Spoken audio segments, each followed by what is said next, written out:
All right, thank you very much. I first want to say I appreciate everybody coming here. When I first heard that I was going to teach this class, I thought, I need to make some copies for handouts. And I thought, well, 5 or 10 copies would be enough. So we ran out of copies, but we got some more copies. I got some handouts, some phone numbers, and we'll get those to you. Probably just leave them in the back so you can get them on the way out if you didn't get one when you first came in. So we got about 7 items to talk about as far as security today. I got them up on the board. So the access card rules. So y'all have an access card. That's the card that allows you to kind of bypass our security and get into the building and get to your workplace. So we'll talk about that a little bit. Duress alarms or panic alarms. We have about 24 panic alarms in this building, and we'll go over how they work and what kind of response you could expect. Some important phone numbers. We'll go over those too, and which numbers you may need to call to get in touch with somebody for an emergency situation. We'll talk about the emergency call boxes. Y'all might see those in the parking decks. They're the call boxes that are just kind of mounted up on the side of the walls. They look like the old payphones almost. We'll talk a few minutes about those. The rave alert system.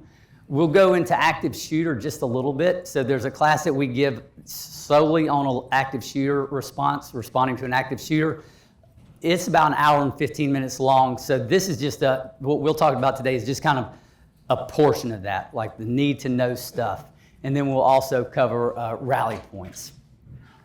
So before we get into that, I want to tell you a little bit about the Sheriff's Office. So the Sheriff's Office is responsible for security in 7 buildings within this, what we call the judicial complex. And this is one of them. The Sheriff's Office shares responsibility of security in this building with the police department. That's why when you come in, there's a Sheriff's Office deputy and a police officer at the front. The Sheriff's Office has about just over 100 employees that are assigned to court security. Court security is the unit that I'm in charge of, and we're the ones that are really in charge of the security of these buildings. So court security is made up of 1 major, that's me, a lieutenant, Lieutenant Vaughn. She is not here today. She had to go to the range to qualify. And we have 7 sergeants. And I asked them all to come, the sergeants, to introduce them real quick. And I'll just introduce you, but you can raise your hand. So Sergeant Hall. Sergeant Van is retiring in a few weeks, so give him a hand. Sergeant Frazier, and Sergeant Frazier right now is the sergeant that we have in charge of security of this building, so you'd see him a little more often. Sergeant Brannon, Sergeant Gaines, and in January, Sergeant Gaines will kind of rotate, and he'll be the sergeant in charge of this building, so you'll see him more often. Sergeant Bozick.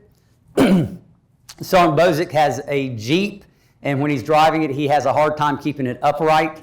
So he is wearing civilian clothes because he's on restricted duty till he kind of recovers from some of those Jeep antics. And then Sergeant Cooper, and they do a terrific job keeping everybody safe on this campus. So y'all give them a round of applause, and I'll excuse them back to their normal duties. Okay, before we really get started into the video, I'm going to ask y'all a few questions. So, do we have anybody here who has been employed with the county that works in this building for under a month or under? Raise your hand. Anybody else? How about 2 months or less? 3 months or less?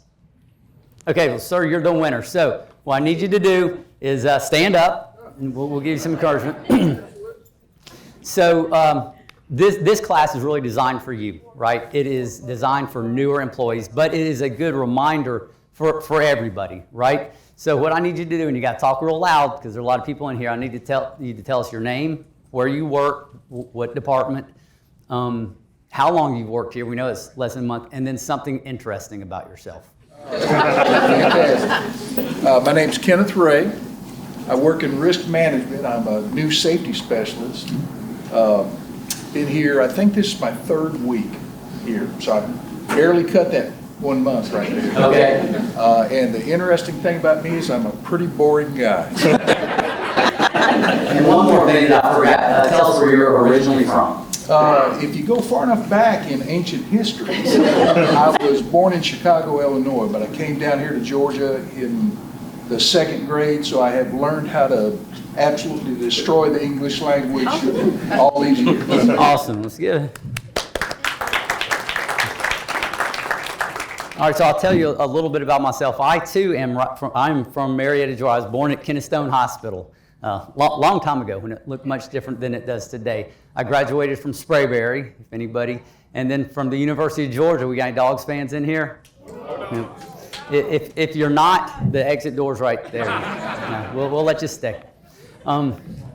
After college, I had I went in the military for 6 years.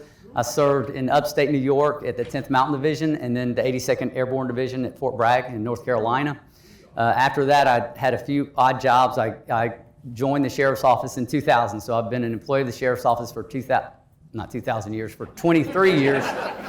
And I've worked in about every division within the Sheriff's Office. And I've been working court security and in charge of it for, I've been the major over here for about four and a half years or so. So that's me. So now let me tell you a little bit about the class. So the first thing everybody always asks me about the class, usually before I even get here, I get telephone calls, is how long does the class last? So, yep, and everybody's shaking their head. So the class lasts about an hour and 15 minutes to an hour and a half. So I'll try to keep it as close to the hour and 15-minute mark as I can, but sometimes it goes just a little bit over. If you have any questions during the presentation, if you would hold them to the very end, that kind of helps us keep going, right? Because I taught one class, it was going to take 1 hour. I timed it as 1 hour, but I had a lot of questions and ended up lasting 2.5 hours. So that way, if you save the questions till the end, anybody who needs to go can. If you didn't plan to stay as long as the class lasts and you need to leave, I'm totally good with that. If you need to get up to go make a phone call or answer a phone call, I understand that too. If you need to run to the bathroom, all that stuff I'm good with. You don't have to raise your hand or anything. You can just get up, go, and if you're ready to come back in, come back in. Is anybody a slide counter? Like count the slide, like want to know how many slides are. There are 14 slides in this PowerPoint. I'm a slide counter, and Ross is too. He asked me before we started. I'm a slide counter. I like to know where we are. So there's 14 slides in this presentation, and this slide is number 3. So that kind of tells you how we're going. So, all right, let's go ahead and get started. So my slide number 4 is this: security starts with you. And that is 100% absolutely true. It takes all of us to secure this building. Our number one goal is to make this building a safe place for all of you to work in, but we need your help to do that, right? So here's some ways you can help secure this whole building and Cobb County. Everybody's what we call a security officer, right? So when I go to the shooting range, I used to be an instructor for our mandate classes, right? For our basic our basic law enforcement class. And when we went out to the range with everybody, we would give them a briefing about range safety, right? And we would say at the very end, who's a safety officer? And all the students would have to raise their hand and say they were a safety officer. So if I said, who's a security officer, that would be everybody, right? Because we need everybody's help to make sure we secure this building. So one of the most important tools you have or pieces of equipment you have to ensure your safety and secure this building is your access card, right? That's the card that you keep either on a lanyard around your neck or on your pocket or somewhere. It allows you to put it up to a card reader and enter through the employee entrance. It allows you to bypass our screening, right? Our security screening. And you've earned that right to have this card, right? Whether you really realized or thought of that like that, you've earned the right to have this card. Or somebody has looked into your background and deemed you are responsible to have this card, right? So along with that, there comes some rules, right? Some rules and regulations. And by following those rules, it helps us to keep us all safe. So along the way, I'm going to tell you some short stories about each of these rules and regulations. Most of them have dealings with the courthouse, but they're certainly relevant to here as well. So the first rule is, please don't lend or ask to borrow anybody's card, right? It's for you and you only. Please don't ask somebody to borrow their card because you forgot yours or lend your card to somebody else. So several years ago, we had a lady that worked in one of the other buildings in the complex. And she was a longtime employee. Her husband was able to work from home. And for months, he had been talking about going to probate court to get his weapons carry license, right? He'd been talking about it. One day she was off from work and she was at home, and he worked from home, so he was at home also, and he started bringing it up again, and she got tired of hearing him talking about it. So she said, you know what, why don't you just go to probate today to get it? She said, You can take my card. We used to have cards to get in the parking deck. You had to put up against a card reader for the arm to open up. She said, you can take my card and park in my spot in the deck. And she said, oh, by the way, you can just take my access card and you can go in the employee entrance and bypass security, right? And that's exactly what he did. He drove up here, he parked in her spot, he had her access badge, and he was going in our west atrium entrance, right? That's a 24-hour checkpoint that goes to magistrate. He was going in there and he was trying to get through the turnstile at the employee entrance, but he was having trouble because he didn't know exactly how to use the card on the card reader, right? So our deputy sees him, and thinking that he was an employee and that maybe the turnstile was just broken, he went over to help him, right? And when he took the card to help him operate the turnstile, he noticed that ain't you, right? And it turned out that and that was a big problem. It turned out the gentleman would not have been able to get his license anyway because it turned out he was a convicted felon. So you can see how, where that's going. That was a big problem. It ended up being a problem for her and for us. So please don't lend your card to anybody. Tailgaters. Tailgaters, beware of tailgaters, right? Tailgaters, or piggybackers, we sometimes call it, are people who walk in through a door when you access the door with your badge. Like if I accessed the door with my badge and went to walk in, and somebody that was milling about nearby just kind of cruised on with me. Beware of those. Can everybody think about the door downstairs that's right next to Channel 23, the one that leads out onto Waddell Street? There's a door like that that's very similar in State Court, right? It's at the back of State Court. It leads out onto Waddell Street. It's just a door. You use your card reader, open up, and the door swings open.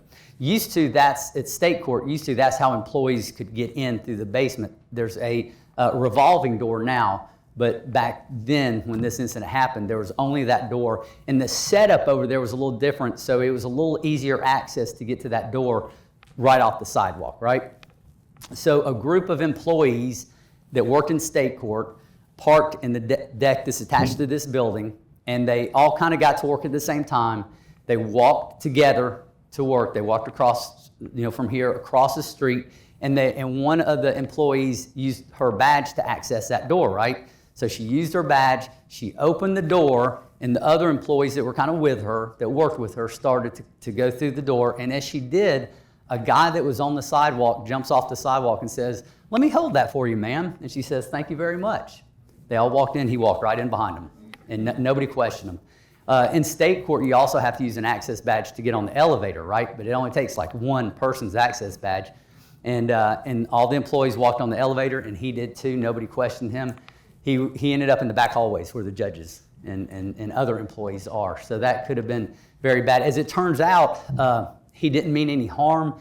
We interviewed him. He thought that was just an entrance to get in, the way it worked out. But it could have turned out very badly, if you know what I mean. So watch out for tailgaters or piggybackers, people accessing the building on your badge.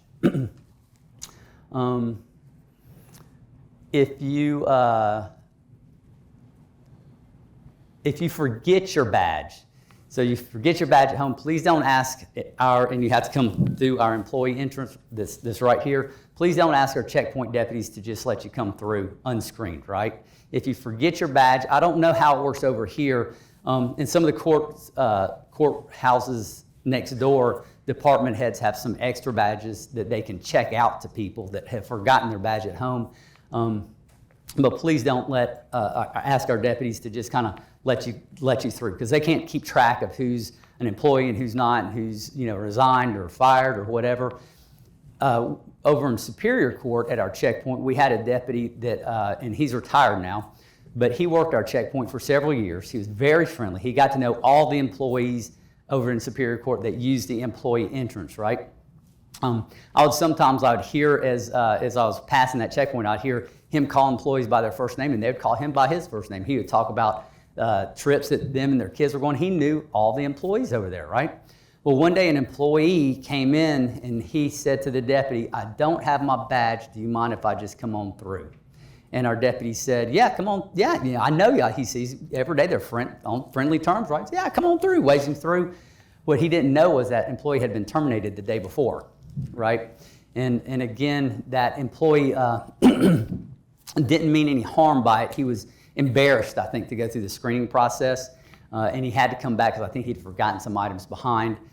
He didn't mean any harm, but that was a problem, right? That was a problem for that deputy, for him, and for the sheriff's office, right? So if you forget your access badge at home, if you don't mind, don't, either get in touch with your supervisor to maybe you can sign out a badge if it works that way over here, or just go through the screening process. Please don't ask our deputies to just let you, come on through.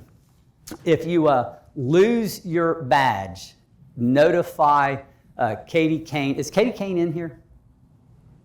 Did you know that you've been volunteered for this? Stand up so everybody can see you. All right, so this is Katie Kane. She has been volunteered by Chris Johnson to take your phone calls if you lose your badge. If you lose your badge, we need to report it to Katie and your supervisor immediately, because we can, Katie can do it, or she can get in touch with somebody who can electronically turn this off, right? So that if somebody found it out on the street, they wouldn't be able to access their way in here, right, unscreened. So if you lose it, call her. That's her number up there. You might want to, I didn't have it on my handout, I don't think, so you might want to jot it down. Do any of y'all have a badge that allows you to get in the courthouses unscreened? If you have one of those badges, the sheriff's office badge, you'd probably know if you had it. If you lose it, you need to get in touch with Vicki Baker, and that's her number right there. She can electronically turn off your badge. And it's just as easy as a keystroke. We've had a lot of people that report their badge lost. We electronically turn it off. They go home the next day, or that night, and they find it, and then the next day we just electronically turn it right back on. So it's as easy as that. But we don't want somebody like on the street to find your badge and then unscreen access right into the building. So those are some numbers. Most people keep theirs together, so if you have a sheriff's office badge and a county badge on the same lanyard, you'd have to make 2 phone calls there. All right, so the far left picture, that's another rule. Don't prop any doors, right? We don't have a huge problem with that here, I don't think. In one of the other buildings, we seem to have an ongoing problem with people propping doors. Propping doors allows people that aren't allowed unscreened access into this building. It allows them to come right in, right? And I find the problem with a lot of times when people prop doors is they forget to unprop them, and they just kind of remain open. We had a situation one time. It was in Superior Court, and somebody had propped a door to go out the back of Superior Court because there was a dumpster out there, and they had a whole cart of stuff they were having to dump in the dumpster. So in order to make it easier for them, they opened the door that led to the outside, they propped it open, and they pushed their barrel of stuff out to the dumpster, right? And they left the door propped open. And I just happened to be kind of passing through, and the door's just wide open, and nobody's standing near there. And so I shut it, and a little bit later, somebody came up to me and said, "Hey, you locked me out." And I'm like, "What do you mean I locked you out?" And he said, "Yeah, I'd propped that door open." And I said, you can't prop that door open." He said, "Yeah, but I was right there." But he wasn't right there. You see, he had taken this to the dumpster, and I think he accidentally dumped something in there that he needed, and so he went to the dumpster to get it. So there was nobody near the door, and it was wide open. Anybody in the public passing by could have just walked right in. So please don't prop open doors. Make sure doors close all the way. You see the second and third picture? Those are doors that have a little crazy. See my yellow little arrow to them? I don't think it's a problem in this building. I hadn't heard it reported. In some of the other buildings, Superior Court especially, if the weather conditions are just right and the heat kicks on just right, the pressure builds up in the building, and when a door that normally shuts and closes and locks all the way, it'll shut, and about an inch before it gets all the way shut, it'll stop, right? And it won't shut all the way. So if you see a door like that where it's just kind of cracked open, make sure you just, if you don't mind, push it all the way closed. Also, make sure that the doors close behind you when you go through them. So if you go through a door and you notice the door don't close all the way behind you and lock, make sure you pull it shut. I was recently invited to a courthouse in a neighboring county of ours to just see how their court security works, to see how they handle things, right? And they told me that a few days prior to my visit, they had a security breach, and they wanted to tell me about it, and they told me, and they showed me some video, and I asked if it'd be okay if I shared it, and they said, yeah, that's fine. So when you go to this courthouse and you go to the main floor, like you come in, and then the main floor is just a bunch of offices and whatnot, and you catch an elevator to the second floor, and you get out of the elevator, and that's where the courtrooms are, right? It's a smaller county, population size, so there's only 3 courtrooms, 1, 2, 3, and the hallway is somewhat long and very wide, and outside of each courtroom, kind of right in the middle of the hall, there is a bench for people to sit on while they're waiting for their case to be heard, right? And to the far end of the hallway, there's a door. So you got 1, 2, 3 courtrooms, and then there's a door over here, and it leads back to where the judge's chambers are. That door is key locked, so if you came up to it, it'd be locked. You have to unlock it with a key, and then once you go through and the door closes, it automatically locks itself, so you don't have to do anything else. It automatically locks when you walk behind it. So the security breach happened like this. In that third courtroom closest to that door, there was a divorce case being heard. And when the divorce case was over, everybody left except the man that was involved in the divorce. And he came out of the courtroom, and this is the part I saw on video. He came out of the courtroom. He was very upset. It turned out very badly for him. He lost a lot of the custody of his kids. He was losing some of his paycheck, losing part or all of his house. And he was very distraught. He sits down on the bench that's right outside the courtroom, and he has his head down, and you can tell he's agitated. He's like wringing his hands, right? And then he'd look up at the courtroom doors, and then he'd look down and wring his hands. He stood up, he does a lap around the bench, and then he sits back down. He continues to wring his hands. He stands up, he does another lap around the bench. Just as he's about to sit back down, an employee comes off the elevator, an employee who worked back in the back where the judges are, came off the elevator. She went to that door. She used her key to unlock the door that leads to the back. She flings the door open and keeps on trucking back to her office, right?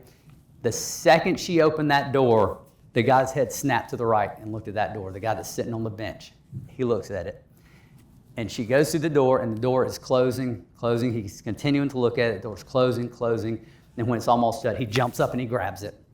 15 seconds later, he's in the judge's chambers right in front of the judge that heard his case. So you can imagine that could have gone south very quickly. They said in the end it didn't. Somebody noticed him walking down the hallway and remembered him from being in that hearing and called the sheriff's office, and they got up there immediately and got him out. But that could have gone very, very bad, and it was all because somebody didn't make sure a door shut behind them all the way. The employee just kind of opened the door, flung it open, and kept walking and didn't realize somebody was there to catch the door. So make sure that the doors close all the way behind you.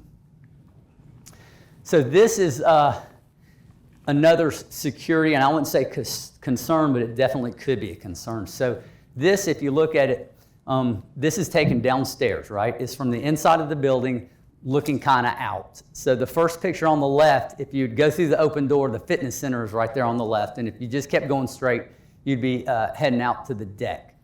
So the door that's open is the ADA door, right? It's there for people to that maybe depend on wheelchairs or have a walker. It's for them to get through that door because they're not able to use that revolving door. How many of y'all here like going through those revolving doors?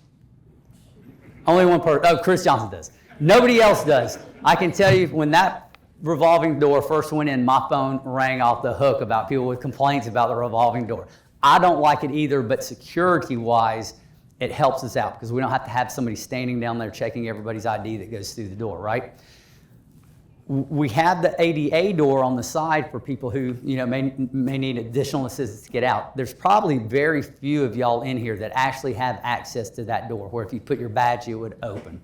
But if you do have access to that door, and if you do use that door, please stand by for it to close. That door takes 20 seconds to open. From the time it opens to the time it shuts is 20 seconds. So if you were to access a badge and badge it open and just keep walking, if somebody was out there who has maybe either access to the fitness center but not access to get into this building unscreened, or if somebody who off the street had gotten into the little area where the fitness center is and was just kind of milling about there, if you were to badge open the ADA door and just keep walking, that person might could get unscreened access into the building, right? So if you happen to use that door, the ADA door downstairs, please just kind of make sure you stand by till the door closes all the way. It takes about 20 seconds from the open to close. And that's all I have on doors. But that's very important to make sure that, that doors are closed all the way, and that way anybody off the street, any citizens couldn't gain access to this building unscreened. So let me go over a few important phone numbers. So the handout I gave you, I think the first page of it is just a copy of these numbers, right? And we're getting some copies. I didn't have enough, so we're getting a copy so you can pick them up outside the door here. We have them there. So you don't really need to write them down unless you want to take a picture. So if you need help in an emergency, you can always call 911. That's always an option. So just keep that in mind. That could be your number one option. But let me give you some more numbers. So if you need assistance or you need help, a good number to call is the 427-1942. That goes to our deputies right down here at the checkpoint. And that's probably the quickest way you're going to get help, because even if you call 911, the dispatchers would have to dispatch people here. But if you call down to that desk, somebody could come up, pretty quick, almost right away, right? If you call 1942 and nobody answers, because keep in mind the deputies down here, they may have to screen people in and they may not be able to answer the phone. If nobody answers at 1942, it rolls over to that 1806 number. 1806 is where the police officer sits, right out front, the very front, right after you pass through those doors. So it would just roll over to him. If nobody answers there, it'll just keep ringing. It'll ring until somebody answers or until you hang up. The next number is the court security staging sergeant. That's a different first number. So it's 770, it's 499-4687. If you call from a county phone, 4687, that's all you got to call, and it'll go to the staging sergeant. So if you call the staging sergeant, one of the sergeants we had up here earlier, they'll be one of the ones to answer the phone, okay? They're located in the basement of the Superior Court building. They're the ones that schedule our deputies, and they're the ones that dispatch our deputies. So if you call that number, then and there's an emergency, that sergeant that answers the phone, he can get on our radio and call deputies to come to your location, right? So you get a pretty quick response.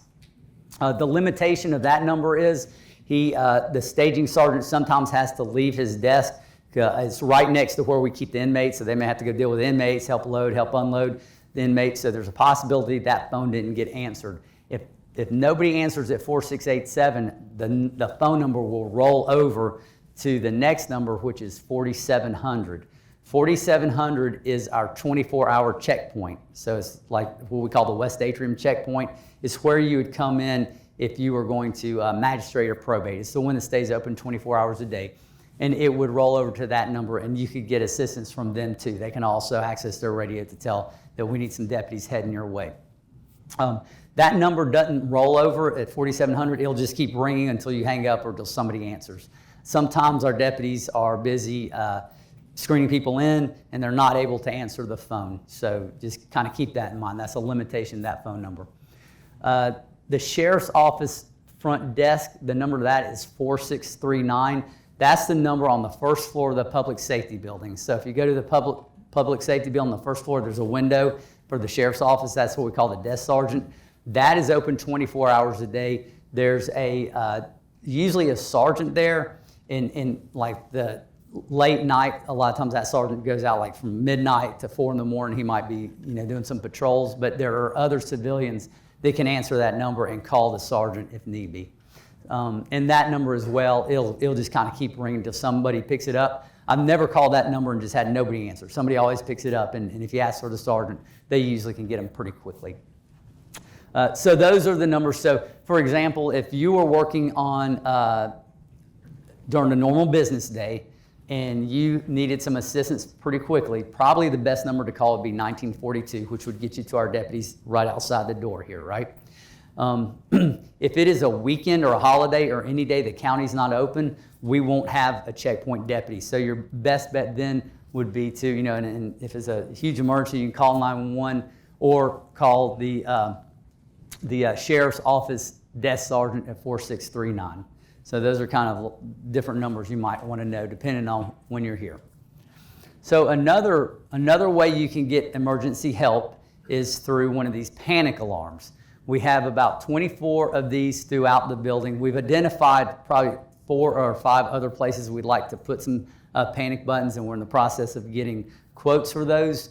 Most of the time we keep these in a place where either department heads or elected officials have access to them, and anybody who has direct contact with the public is where these are usually kept. So if you look at the far right picture, and if you look at the very bottom of the far right picture, you see, does anybody know who that is?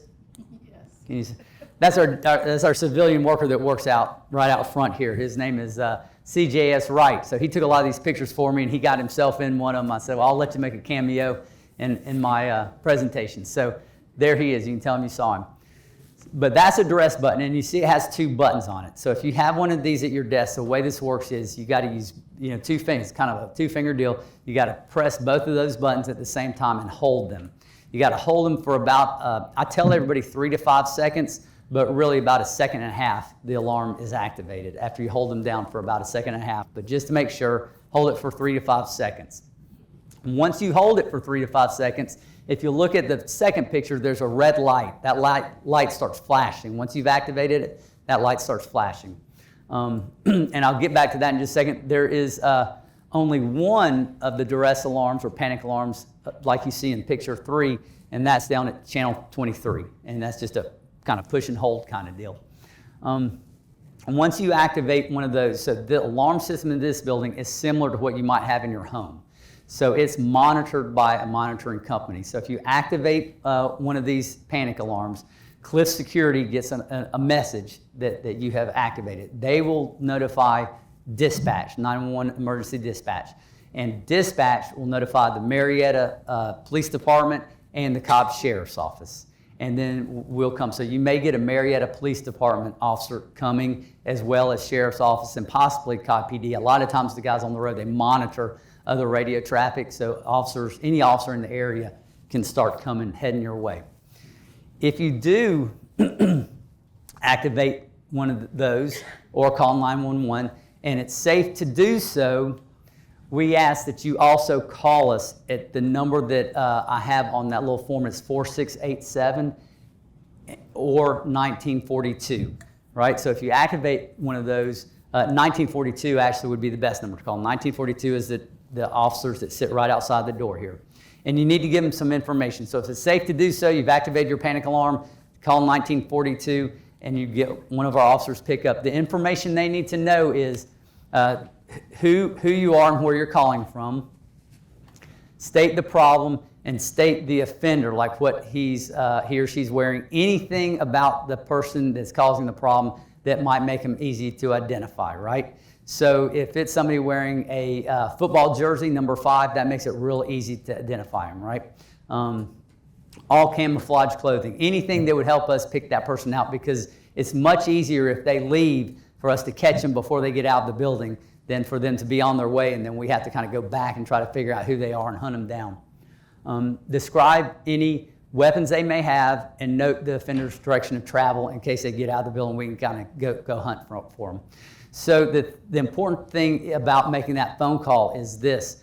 When you activate a panic alarm and we get the information from dispatch that a panic alarm has been activated, all we know when we're responding is a panic alarm has been activated.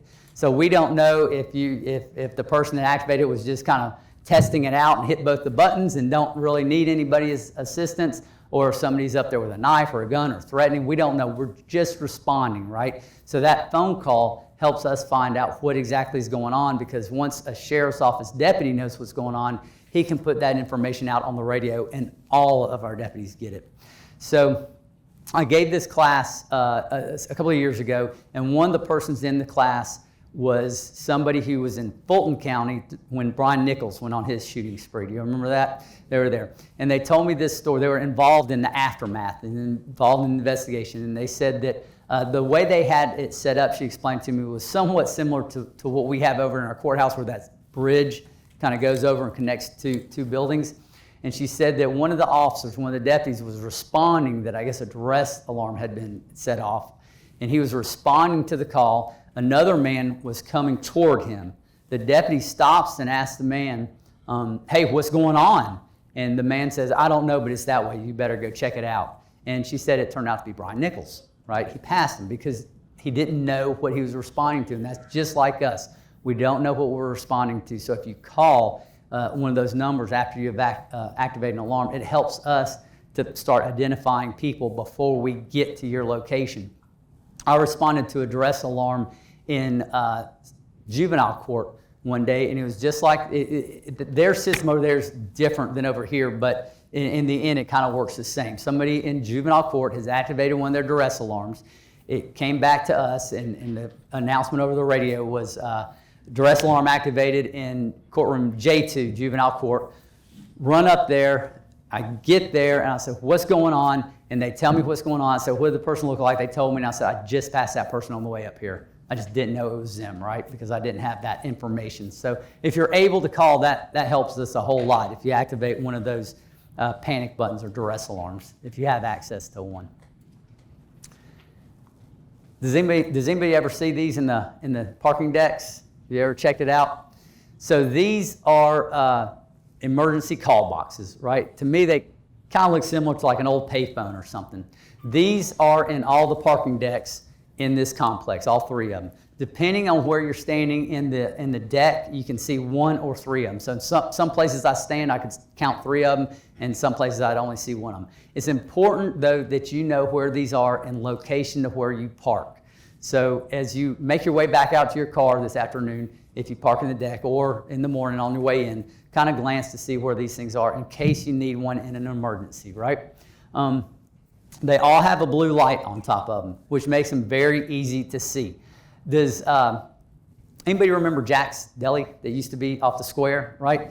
So back when it was still open, I went over to Jack's Deli to eat one day, and the line, it was busy that day, so the line was out to the door. And so I opened the door, and I'm just standing inside of Jack's Deli, and I kind of look behind me at the parking deck that's attached to Superior Court, what we call Superior Court, or to Juvenile Court, and I see a blue light. And it's like 30 or 40 yards away, but I see the blue light, and I instantly knew it was one of these things, right? I was like, oh, that's a call box. So they're very easy to see, but occasionally that blue light goes out, and it doesn't usually get replaced immediately. And even though this one might be easy to see because it's kind of against that orange-black background, some of them in some of the other decks are just against a concrete wall, and it kind of blends in with the wall, and it makes it harder to see. So look when you go to your car and back and just kind of make an idea of where these things are in case you need one. So how these things work is you push a button, and you can't see on that one, and I'm not sure if all of them have it, but one of them that I looked at taking pictures has two other little lights. One says call made and one says call answered. It's just a little bitty light so you know that your call in fact was made and then when it gets picked up. So if you push the button there, the little red button, the call goes to emergency dispatch and you can give them information just like you were talking on the phone to them, right? All of these have an address to themselves. So if the dispatcher asks, where are you at, and you're not really sure which deck to tell them, they should still be able to find you, right? Because all these have an address just like your house. I know people call these decks and these buildings different things. You can tell how long people have worked here by what they call things. There's people that still call the magistrate building the old state court building, right? And it hadn't been state court for probably 30 years, right? And these decks people call different things. When I first started working here, what we call the juvenile deck now, we used to call the Superior Court deck, because it was attached to Superior Court. Since then Superior Court moved in, now it's a juvenile deck. So if you're not sure what to call the deck that you're in, law enforcement should be able to find you anyway, because these things have an address. If you hit the button and don't say anything, I asked, do y'all know who Tanya Poole is? She's one director, I think. She's like the lead person. She told me that they will handle this like a 911 hang-up call, right? Are y'all from 911? Is that correct information? Okay, yep. So if you push the button and you don't say anything, and what makes me think of that is, what if somebody's following you and you don't want to push the button and hang around to talk to somebody, right? You just want to push the button and kind of keep moving. Law enforcement should be able to find you because they have an address, and they would handle that like a 911 hang-up call. So emergency, just check them out next time you go out to your car or come back in, where they are and related to your path to getting in and out of the building. All right, the rave system. So the rave system is, and y'all have gotten emails about it, you're probably familiar with it. It's an alert system that you can get, and when you are in the system, you can get emergency texts for things going on in the county that affect you, right? Within the RAGE system, within that system, there is a group, and the group is called Courthouse Incident. And I have the ability, and my sergeants have the ability to make texts from that Courthouse Incident group. So anybody that's in that Courthouse Incident group, if we have like the fire alarm that goes off in state court, and I send it to everybody, I wouldn't just send it to state court, I have the ability on my cell phone to send out a text to everybody that's in that group so that everybody will know what's going on. So that if they were in state court or about to go to state court or just wondering what's going on, they would get it, right? Kimberly Lindley, you say hey to everybody, she's helping me get y'all set up on that too into a group that says Courthouse Incident. That's kind of in the works, but in the end, if you are on it, you may get a text from me or one of our sergeants about things that are going on right here at the courthouse or right here in the complex. And it'd only really be emergency situations. So like last year, I probably only sent out 3 all year. If sometimes we have inmates that come up to court like daily almost that have some medical issue and we have to call 911 to get an EMS sent out. Well, who comes when EMS comes out? EMS, the big fire truck, ambulances, but I wouldn't send an emergency text over the RAGE system for that, for an inmate that is experiencing a medical situation and all that comes. The things I send out for are, of course, like fire alarms, like if we're evacuating a building. Even if it's not your building, you may get the text that says, state court is being evacuated, reference a fire or fire alarm. I think it was last year, the year before, we had a fire on top of the roof of the public safety building. I sent out one of them then. Of course, active shooter, if that were to happen, we would send out a text about that as well. It's something that affects you because you work up here. One thing to note, and this is solely about that courthouse incident, and you getting a text from either me or a sergeant about something happening up here, it's usually not immediately, right? So you might see, say over, and I use state court because we've had to evacuate them several times for fire or fire-related stuff. You may see everybody evacuate, and it may be 30 minutes later before you get a text saying, hey, we had to evacuate state court because of a fire alarm, right? Because we have to respond to the situation first, right? And once we respond and kind of figure out what's going on, then we send the text out to everybody so they're kind of aware of what's going on. Usually me or the sergeants try to get a text out like that pretty fast if it affects you, but it may not be immediate. There may be a delay. We have to figure out what's going on first, and then we send out a text, and then we try to send one out later on. So we had the fire alarm go off in state court. We had to evacuate everybody. And 30 minutes later, we found out it's because somebody burnt some toast in a toaster, and that's what set the alarm off. And we'll send a follow-up text. All clear, everybody can come back in. So you may hear something coming up in the next few weeks about the RAGE system and the courthouse incident group. Okay, so we are going to power on through to the active shooter part. So in 2012, following the shooting at the Batman movie in Aurora, Colorado, do y'all remember that one? Shortly after that, the city of Houston, funded by a $200,000 grant from the Department of Homeland Security, released a training video. Training video was called Run, Hide, Fight, Surviving an Active Shooter. It is still, the video is about 6 or 7 minutes long. It's still on YouTube. The handout I gave you, I think it's the very last page, it shows a link to that video. And if you just Google Run, Hide, Fight, Surviving an Active Shooter, there's a lot of different videos that pop up, right? So that is what this training is based on. It's the Run, Hide, Fight video, or the Run, Hide, Fight training. So run. If you encounter an active shooter, or if an active shooter is in your area, run. Run away from the active shooter. If there's a safe escape path. If there's no safe escape path, hide. Don't just hide. Try to hide someplace the active shooter is less likely to find you. If you're in a room, hide in the barricade the door. Lock and barricade the door, right? Hide. If you, as a last resort, fight the active shooter, right? So run, hide, fight. So let me tell you a few things. So I've been to a lot of this type of training, just like you. I've been on the other end, sitting in the class, listening to somebody else talk. And some of the classes call this something different. So instead of run, they may say avoid the active shooter, right? Instead of hide, they may say deny. deny the active shooter access to you, right? So they just use different words. So if you Google run, hide, fight, you might see some videos and they may say kind of the same thing but in different words, but the actions you should take are really the same, no matter what these words that they kind of come up with, right? So we're going to go over these each individual. One more important thing to know is these aren't your only options in an active shooter, right?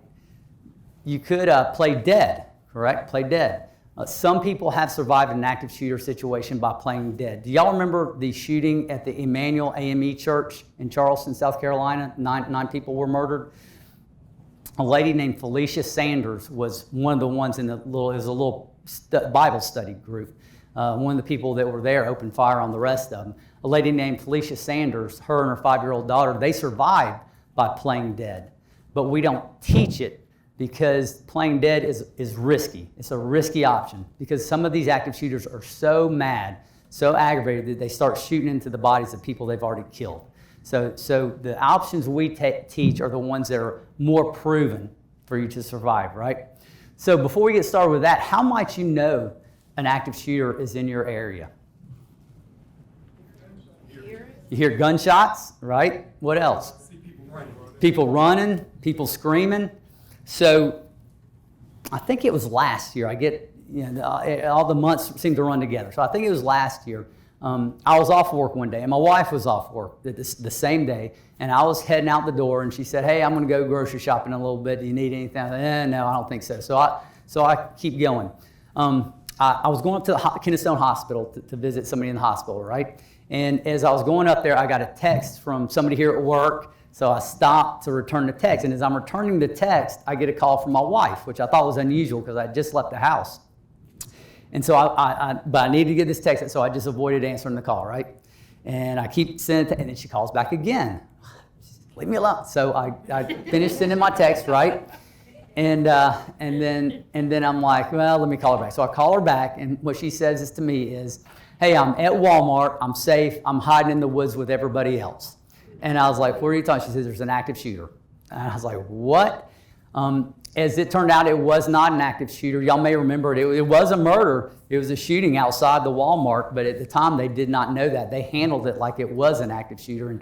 And you could talk about the definition of active shooter back and forth, but if somebody's shooting, I would call that an active shooter, right? So what happened with her, are y'all familiar with the Walmart on Chastain Meadows? So she was in the frozen goods section, kind of in the back of the store. She was getting some Texas toast because we were having spaghetti over the weekend, and she was throwing it into her car, and she said she heard a bang.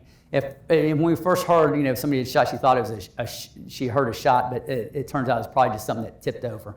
So she heard a bang, and then she saw a lot of people running toward the back. And she thought, that's odd. And then she saw some more people running, and she heard somebody screaming in the back. So she said she picked up her purse and she walked to the back because she thought that maybe one of those big old shelving units had fallen over on somebody. That's what, in her mind. And she gets back there, people are in the back, and she says, "What's going on?" She said, and the lady said, "There's an active shooter." And she said, "No, there isn't." She said, "Yeah, there is." And they all went out the back door and hid in the woods. So that's how she learned. And again, it didn't kind of fit the definition of active shooter. Active shooter, what is the definition of active shooter? It's simply a person or people killing or attempting to kill a lot of other people, usually in a confined area, and we usually think of their weapon of choice as being some type of firearm, right? So she heard of the active shooter, or that they were shooting because of people running and screaming, just like you said, right? So different ways we could hear about active shootings. So if there is an active shooter in your vicinity, these are the three options that are most proven to ensure or help ensure your survival. I don't have them numbered, right? So I don't have them numbered 1, 2, 3. Like the first thing you should do is run. Second thing you should do is hide. Third thing you should do is, so I don't have them numbered like that because you need to just decide which one of those fits your needs at the time, right? Your first option might just be to hide and you wouldn't run at all, right? So that's why I have them like that. So we'll go over each of them. So run. If there's an active shooter in your area and there is a safe escape path, you should run. Run away from the active shooter and stay away. Some people say avoid, right? Avoid the active shooter. So my brother-in-law, Ike, he works at the FedEx in Kennesaw, right? And he was working there many years ago, the day of the shooting. Do y'all remember the shooting at the FedEx? He works on one of the the conveyor belts where they load and unload the trucks. And he said that he has about half dozen people work with him, and he has a little portable radio, right? But he said it's real hard to hear the radio because it's very noisy around the conveyor belt. So he said that morning they were unloading or loading boxes up, and he heard something on the radio. So he got his co-workers around him, and he said, hey, I just heard something on the radio. I think they said something about get out of the building. There's a shooter in the building. And as they're standing in the circle, the girl who's standing right across from Mikey points behind him and said, there he is. And my brother-in-law turned around, and sure enough, he said there was a guy coming that he said it was like he was stalking them, and pointed the gun, I think it was a shotgun, at him, and they all ran. See, they didn't stop to play dead. They didn't beg for their lives. They ran, and they all got away. He said he heard one shot go off, but none of them were hurt. They all got away. So if there's an active shooter in your vicinity and you have a safe escape path, run. If you don't have a safe escape path, hide. Hide in places that the shooter is less likely to find you. So if you ever go to the longer class that I give on active shooter, there's a video I show, right? And it's kind of a reenactment, but it's a reenactment of something that really happened. And a lot of the people that are around the active shooter, they try to hide like under tables, right? But when the active shooter comes in, they're easy to find, right? And they're easy to shoot. So you want to hide someplace that the active shooter is less likely to find you. If you're able to get in a room, right? Get in a room and don't just go into the room. Lock the door and barricade the door, right? So that the shooter can't get into you. If the doors open outward, so that if you barricade the door, they could still open the door. It don't matter, barricade the door anyway, right? It might buy you a little bit of time. If there is a room within a room, barricade the first door and go to the second door and go through the second room and barricade it too. Be very, very quiet, as quiet as you can. You want to make it sound like nobody's in the room, like the room's vacant, right? Do y'all remember the Sandy Hook murders? 26 people, 20 students, and 6 faculty members were murdered at Sandy Hook School. One of the teachers that taught at that school, her name is Caitlin Roig, right? And her room was number 12. It was the first room, the first classroom on the hallway where the active shooter shot everybody, right? She took her students and she took them into a bathroom that was connected to her classroom. And they all hid. There's like 15 students all crammed into a bathroom with the door closed, right? It is believed the active shooter is dead, but it is believed that the active shooter bypassed her room, right? And I'll tell you the reason. A few days before, they had a lockdown drill. And as part of the lockdown drill, the teachers were supposed to put construction paper over their window. Like the doors to the classroom had windows, those little windows. And she did. She put a piece of black construction paper on the window, and she never took it down. After the drill was over, she never took it down. It's believed that the shooter bypassed her room because she had let that up there. They were quiet. The door was closed. It's believed that he thought the room was vacant or being used for something else, and it's believed that's why he bypassed. He never went into her room. But that's another reason you should be very quiet and make it like nobody is in the room as best you can. Again, it's important to barricade yourself in there, not just if you go into a room, don't just close the door, close it, lock it, and start barricading. Put big items in front of the door. Do y'all remember the Virginia Tech shooting? 32 people, the deadliest school shooting in U.S. history to date. In that shooting, the shooter killed 32 people. Most of the people he killed was in Norris Hall. Norris Hall was on the campus. It was a big building. It's full of classrooms, 3 or 4 stories high. He killed the most people on the second floor. That's where he started opening fire, on the second floor of that building. Many of the rooms he walked in, he shot most of the people in each room he went in, and most of the people he shot died. He left rooms that he had already killed a lot of people and then would re-enter them and shoot more people. There was one room he left and came back in 2 or 3 times shooting people. So if you look at the hallway he was on, you have like classroom 205, 206, 207, 211, 206, 207, 211. He shot most of the people in those classrooms and killed most of the ones he shot. Classroom 205, though, which was right there, kind of in the middle of all those classrooms, he didn't shoot anybody or kill anybody in that classroom. It was full of students, but he didn't kill anybody. Does anybody know why he didn't shoot anybody in that classroom? That was his classroom. The students saw him coming. They shut the door and they put a heavy desk in front of the door. They barricaded it. They stayed low. They held the desk in place with their feet. He tried to get in. He shot through the door, but because they barricaded it, they didn't let him in. He was not able to shoot anybody in the room, right? So some people would say deny, right? Deny the active shooter access to you and do that by barricading, hide. Barricade yourself in the room. Kind of skipping on, your last option, right, is to fight. Or fight as a last option, right? So when we talk about hide, if there's a group of you in a room and there's an active shooter and you barricade the room, you do everything you're supposed to. Turn off the lights, turn off your cell phones, you remain very quiet. The strongest of you still need to stay near the door, right? You need to stay near the door in case the active shooter does get in. Because if the active shooter does get in, you need to fight him at the door.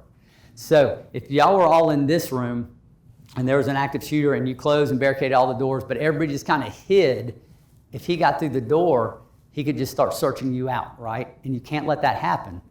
So you need to leave the strongest of you, the mean. Does everybody know like when I was growing up, there was a mean kid that I remember. It didn't matter. He could get hit by a car, it's that guy. And he would still be, walking around the next day. He'd come to school. It's that guy, the strongest, the meanest that you need to leave near the doors. If you watch that video that I showed you that I gave you the link to, Run, Hide, Fight, you'll see at the end they show a good example of that, right? The active shooter, there's several people hiding in like a break room. The active shooter gets into the break room and they're all waiting for him. Somebody has a fire extinguisher. Somebody has a chair. They use weapons that they can access. They turn ordinary, everyday items into weapons. So that's what you want to do. Keep some people at the door. In case active shooter gets in, you can meet him right there at the door and fight. Somebody asked me one time during one of these classes, I remember she was sitting kind of like right in the front, and she said, do you really think, though, that one of us could stop an active shooter? And I said, absolutely, I do.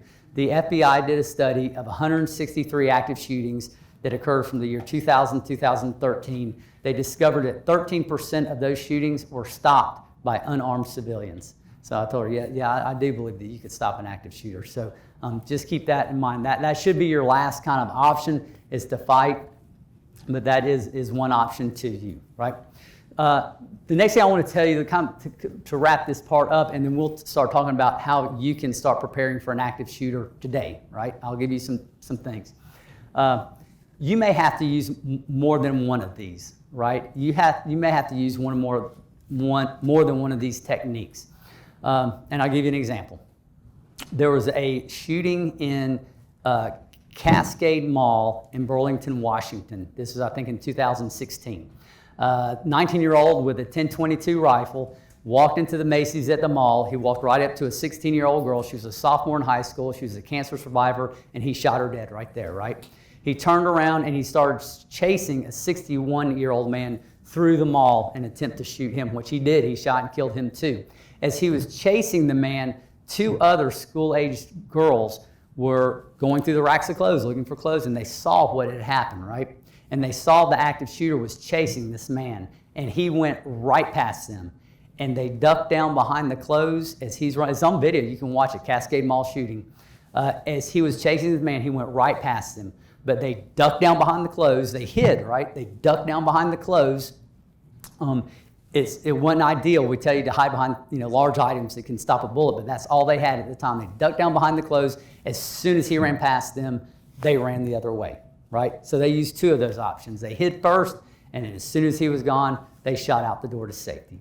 So you may have to use more than one of these things. So after it's over, right, you get away. Where should you go to? The bar. So we really need you to go to some place, we call it a rally point, right? A rally point or a meeting place, right? so that your supervisors can get accountability of you. And so they'll know if there's somebody, let's say, back in this building that we need to be looking for, right? So my brother-in-law, Ike, after the FedEx shooting was over, and now, I mean, they've searched the area, they're searching for people. He's out in the parking lot, and he says, and he hadn't had any active shooter training, and he said, you know, what do they want us to do now? And somebody said, just go home. So he got in his car and go home. And then like 2 hours later, his boss is like calling him on the phone. You're like, hey, we thought you were dead. Where have you been? He said, somebody told me to go home. That's why we need you to go to what we call a meeting point or a rally point. If you work in this building, you have a rally point. And if you don't know what it is, get with your supervisor and they can tell you where the rally point is. But we need you to go to the rally point. We have a problem, it's same with the fire alarm goes off. We have a problem with some of the people in the other buildings. When the fire alarm goes off, everybody evacuates, and some people are like, it's about lunchtime, they head out to lunch, right? And then nobody can find them and wondering if they're still in the building. So on something like an active shooter, make sure that you go to your designated rally point so that you can be accounted for. All right, so run, hide, fight, right? Those are three of your best options to survive an active shooter. So what can you do today that will help you survive in a situation like this? The very first thing you can do that you can start today is learn your building, right? Learn more than one way to get out of the building in an emergency, right? If you only know one way, and there's, say, an active shooter or a fire or something like that, and you decide to evacuate the building that way and you're stopped because it's not a safe path for whatever reason, you need to know another way to get out of the building. So that's one thing you can do. All right. The second thing you can do, and this takes a little more effort and time, but it doesn't take much. It takes about 5 minutes once a week. So this is what I'll tell you to do. 5 minutes once a week in various places, just where you would go on, Walmart, Target, Public, wherever, on once a week, wherever you are, just take a second and think, where I'm right now, what would I do if I heard somebody shooting coming through the door? What would I do, right? And then think about what you would do in your mind. Okay, then if somebody was coming, if I heard gunshots that way, then I would run, I'm in Walmart, somebody's toward the entrance, I would run to the exit, right? Because I know, or to the back. I'd run to the back of the store. I run to the back of the store because I know there's probably ways to get out of the back of the store that way. And then kind of walk like you would. Kind of walk that path. It takes less than 5 minutes. Think about it in your head first, and then kind of walk your path of what you would do. There's a saying that says the body cannot go where the mind's never been. So that's why I think it's important to kind of think your way through it and then maybe walk through it, right, to see what you would do. Do that various places, just 5 minutes a day, or 5 minutes once a week. So I had given an active shooter class, that longer class, at a church that's right down the street. This was right before COVID happened, right? It was, I think, about February or March of 2020. And I remember all the way up leading to me teaching, it was on a Saturday morning that I thought they were going to call me up and cancel it because people started getting COVID around the area, right? And then they didn't cancel it, and then I thought, well, nobody will show up to the class. And indeed, when I got there, only about half the people showed up that had said they would be there because COVID was starting to kind of, the outbreak was starting. So anyway, I teach the class. A year or so later after I teach the class, and I taught it very much like this, I told them, to take 5 minutes a week and think of what you would do wherever you're at if an active shooter were to be in your vicinity. So about a year later, I'm in Target, and a lady comes up to me and starts talking to me, and I have no idea who she is. And usually when somebody recognizes me and I don't recognize them, I think I was from the jail. They were in the jail. But as she started talking, I realized, oh, she was in that class that I taught at the church, and I kind of remembered her sitting like right over there. And she said, it's funny I see you. She said, because I have done exactly what you told me to do. She said, once a week, wherever I'm at, I take a few minutes and I think, what would I do if I heard a shooter coming through the front door, the back door, whatever, and then I think through my mind about what I would do, and then I kind of walk through the steps. She said, it's funny I saw you because I just finished doing it. She had a little kid with her, which I think would have been probably her grandson, I would think. She said that she was in Target, probably this was like 30 minutes before. She said she acted like an active shooter had come through the front door, and she thought, what's the first thing that I would do? She said, the first thing I'd do is take my kid, my grandson, and I'd put him in the shopping cart. And then she said if the shots were coming from the front, I would start walking toward the back. And she said that's exactly what I did. I took my grandson up, I put him in the shopping cart, and I started, going toward the back of the store. She said when I got to the back of the store, I saw an office. And I could tell the door was open, but I could tell it had a lock that you could lock from the inside. She said, I didn't go in the office because I thought I was going to get in trouble, but I thought to myself, if this was an active shooter, I could always go in there, lock the door, turn off the lights, and hide underneath the desk with my grandson, right? And then she said, I went one step further and thought, what if that door was locked? What would I do then? And then she said she didn't go into the back where all the items are kept, but she said, I looked back there, and because the way the lighting was, I could tell one of those bay doors was open in the back. And she said, if this was an active shooter and that door was locked, she said, I would have shot out that back door, back out into the woods, kind of like my wife did at the Walmart at that time, right? So she's training herself, right? There's a study that I read one time, and it said people most likely to survive active shooting incidents are people who can think quickly on their feet, process information quickly, and react quickly, right? And that's exactly what she's teaching herself how to do. She is teaching herself how to react quickly. She already has a plan. We always say you have to have a plan, right? You have to have a plan in place. I don't know, I never saw her again since then, right? But if she continued to do that through a year, after a year of doing this, she would have 52 plans, right? And even more important, she's training herself to think quickly. Back to the active shooter at Virginia Tech. Before the shooter went into the Norris Hall, he chained from the outside, he chained 3 of the 5 exit doors shut. So any students trying to evacuate through one of those doors would have found themselves at a door they couldn't open, right?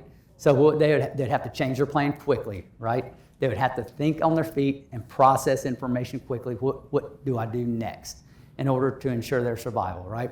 So those are just 2 quick ways. It takes minimal effort, minimal time. One, if you work in this building, or whatever building you work at, make sure you know it. No different routes to get to your car to get out of the building, right?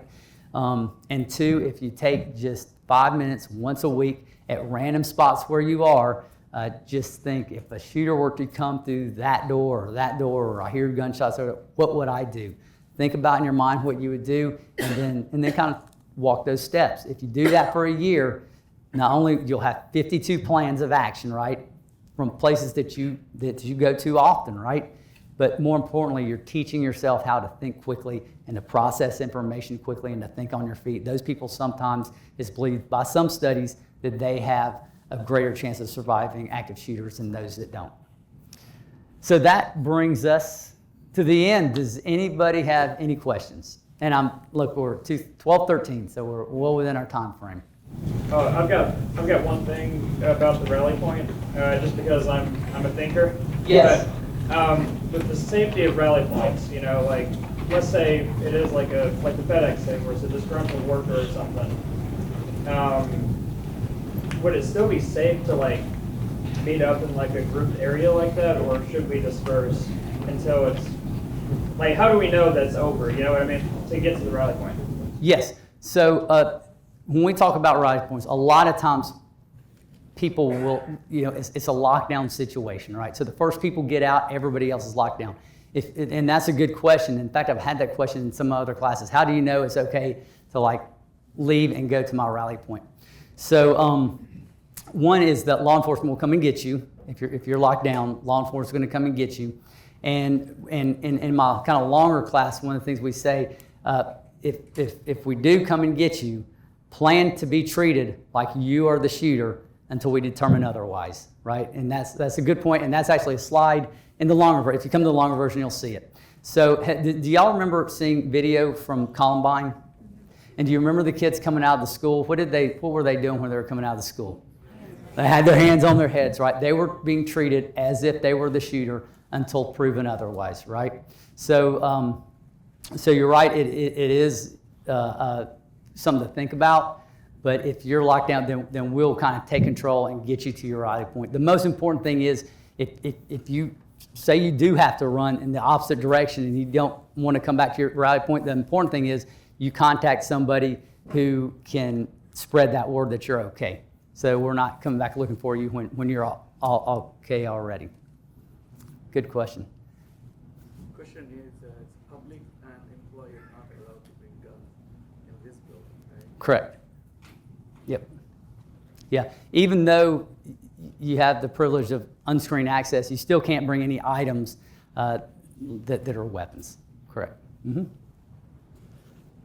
That's got to Mhm. So, like at the beginning, you said be quiet, but if I'm being quiet and everybody else is being quiet, who's calling the help?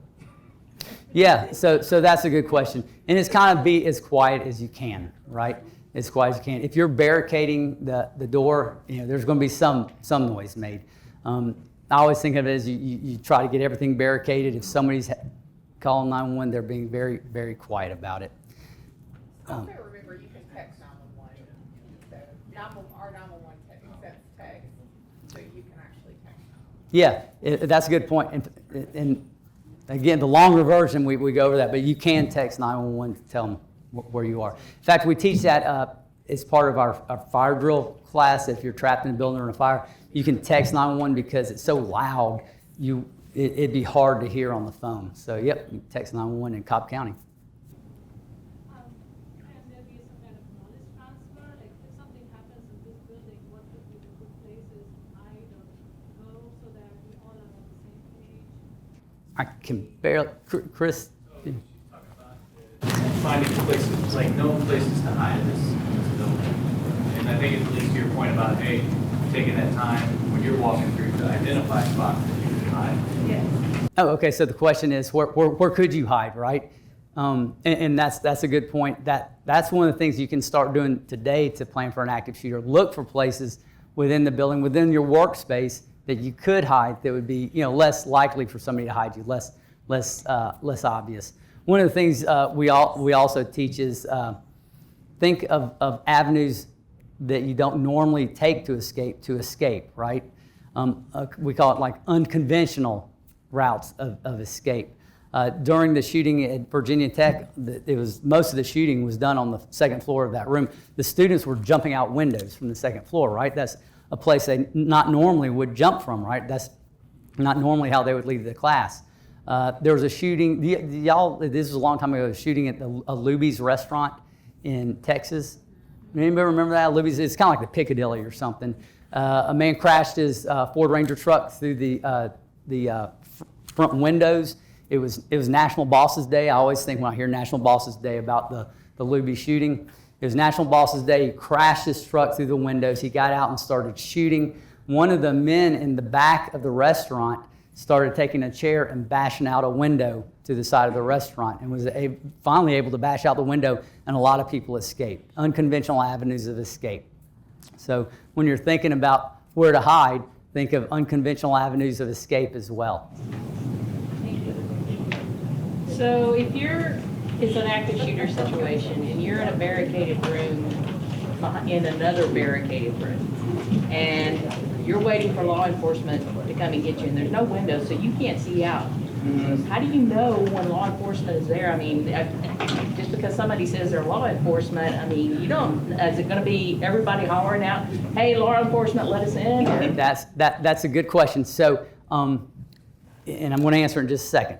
But if y'all heard me talk about Caitlin Roig, she was a Sandy Hook's teacher that locked herself in the bathroom, so in a room, and she was doing an interview, and I cannot remember the lady's name that interviewed her, but she said, how do you know it was safe to come out? And she said that when law enforcement got there, they identified themselves as law enforcement, and she said something like, let me see your badge under the door, and I think the badge was shot under the door, and she said, if you're really law enforcement, you'd have some kind of key to get in. And they did have a key to get in.